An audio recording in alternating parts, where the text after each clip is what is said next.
Enabling mobile hotspot Wi-Fi sharing on the Galaxy S25 allows you to share both your Wi-Fi connection and mobile data with other devices for easy internet access.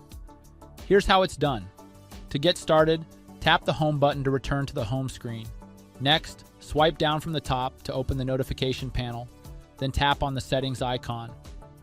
Once inside Settings, tap on Connections, then scroll down and select Mobile Hotspot and Tethering.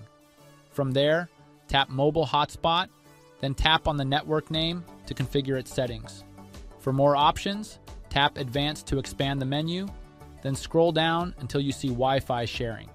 Use the toggle switch to turn this feature on or off, based on your preference.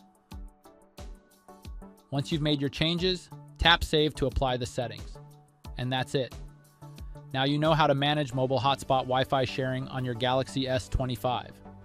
If this video was helpful, don't forget to like and subscribe for more tutorials.